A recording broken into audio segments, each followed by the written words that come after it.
तर नमस्कार मित्रमंडळी, मी ऋषी भोसले आणि ऋषी ब्लॉग या यूट्यूब आणि इंस्टाग्राम चॅनलवरती आपलं स्वागत आहे.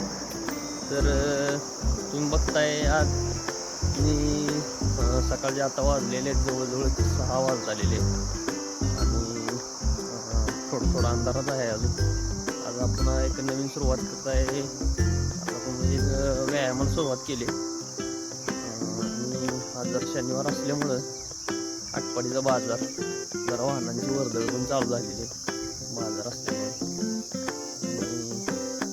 आणि शेती करताना जेवढ्या हालचाली होतात, बरेच जण म्हणतात शेती करताना एवढ्या हालचाली होतात, व्यायामाची काय गरज आहे. व्यायाम गरजेचा आहे मित्रांनो. व्यायाम करणं आपल्या शरीरासाठी तेवढंच चांगलं आहे.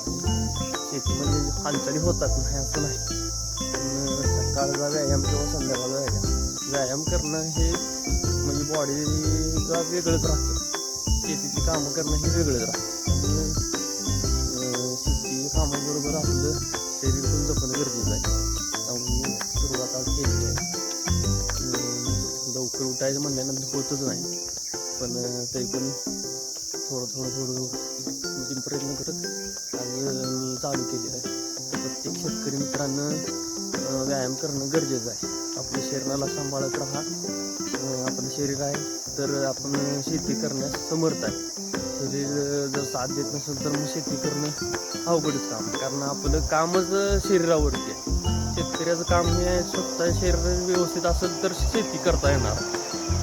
तर प्रत्येकानं व्यायाम करा, आपल्या शरीराला जपा. शरीर आहे तर सगळं आहे. वेळ आल्यानंतर समजतं हे. वेळ येऊन समजणं म्हणजे वायात जाते. तोपर्यंत एखादा अवयव निकामा झालेला असतो. माझ्या वडिलांचं पण तसंच झालं. माझ्या वडिलांना पण दिसायचं अचानक बंद झालं. याचा म्हणजे निसर्गानं झालेलं आहे ते. थोडा काहीतरी आपल्या चोका असतात, त्यानंतर आपल्याला उद्भवतात. वेळ निघून गेल्यानंतर उपयोग नाही बोल. त्यामुळं वेळ निघून जायच्या अगोदर सावध राहा. प्रत्येकाला व्यायाम करा आणि आपल्या शरीराला जपा, एवढंच माझं म्हणणं आहे. मी आज चालू केले, तुम्ही उद्यापासून चालू करा, पण प्रत्येकानं व्यायाम करा, एवढं सांगणं आहे माझं. तर मग आजचा व्हिडिओ कसा वाटला शेअर करा, कमेंट करा, सबस्क्राईब नक्की करा आणि अशाच नवीन माहितीसाठी मला फॉलो करा.